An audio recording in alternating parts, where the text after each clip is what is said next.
frog pond wasn't exactly top of our list of priorities when we first moved on site a year ago, but in recent weeks I've been trying to get on top of tidying up some piles of logs and rubble and that we had about the place, and every time I got started I seemed to be disturbing a frog. So I decided there was nothing for it but to make a frog pond. Now, due to having put A, zero budget aside for this project, and B, not being sure what future groundworks might need to take place and where, we decided it was best to create an overground pond using materials we mostly already had.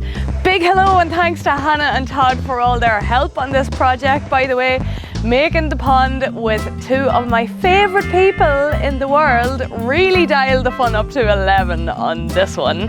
I highly recommend getting a child involved in the process if you can manage to rope one in for a few hours. Also, I won't spend too long banging on about the benefits of creating biodiverse environments for native species, but needless to say, like many other important natives, frog numbers are thought to be decreasing in Ireland. According to the Irish Peatland Conservation Council, over 50% of Ireland's amphibian wetlands have been lost to drainage, industrial peat extraction and pollution over the last 100 years. Also, frogs make great pest control for your garden. They love eating slugs and flies, so a frog pond is ideal for people who love gardening or people who hate flies. And here are the materials I used to make an overground, no-dig frog pond for less than €50. First up, I bought this pre-loved paddling pool / sand pit on the local buy and sell for €15. Since I'm only using half of it for this project, let's call it €7.50. You can also use an old basin, sink, or really anything waterproof. Just make sure the material it's made from is suitable for amphibious life, that it's waterproof, and that it's deep enough for froggies. Just don't forget to give it a good clean beforehand, and don't use harsh chemicals or cleaning products that might leave a harmful residue. Next up, you'll want some stones or bricks or bits of broken crockery, etc. for inside the pond. These will need to be cleaned carefully and rinsed free of any cleaning products so they don't contaminate the water. We're also using some old damp-proof membrane we had on site, not because we need the waterproofing, but because a bright-coloured shallow container like ours won't provide much camouflage for froggies from their natural predators. This dark-coloured stuff should work much better. Alternatively, small pond liners can be purchased at DIY stores for less than €20 if you're really stuck. Again, just make sure any material you're using is clean and non-toxic for amphibians. You'll also need something to build up a gentle slope around the edge of an overground pond, otherwise the froggies will never find their way in. You can use old logs, again, stones, bricks, whatever you have. We're using some grassy sods we have to hand. This will allow wildflowers and grass to grow up around the pond and provide shade and protection for the wildlife within. As for the water, rainwater is best. It should be relatively free of debris and avoid tap water. And actually, I spent most of my budget on pond plants and accessories.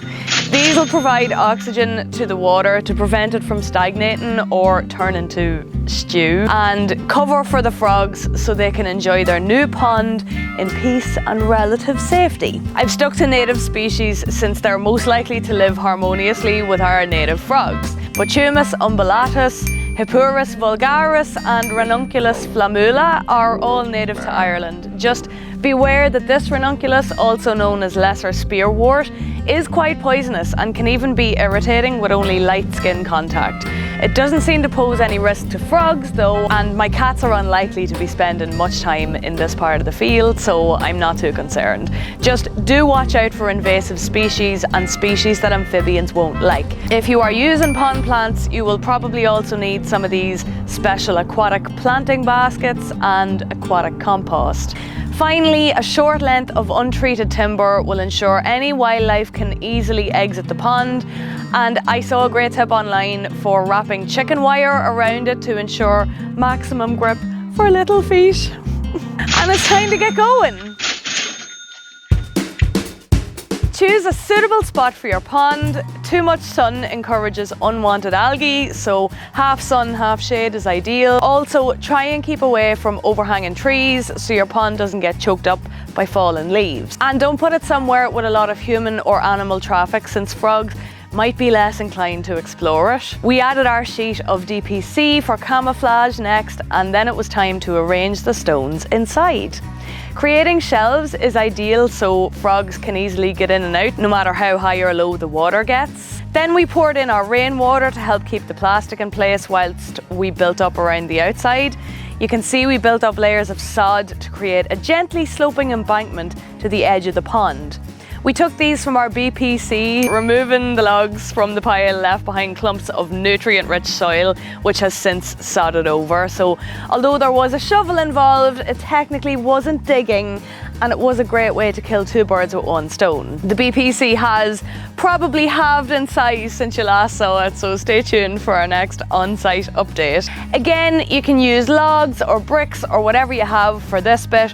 We just happened to have a lot of spare grassy sods and they worked a treat. I forgot to film us adding the gangplank. I left the chicken wire long on one end and folded this over the rim of the pond before sodding over it to secure it at the top. And because it kept floating, I put a stone on the other end to weight it down. Next, it was time to add our oxygenating plants.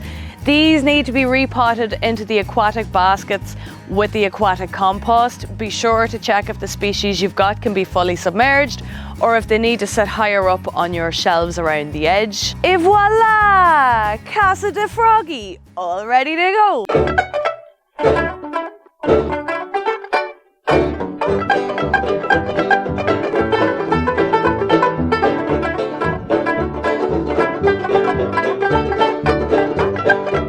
We stacked some rotting logs in the gap between the pond and the stump to create an insect hotel.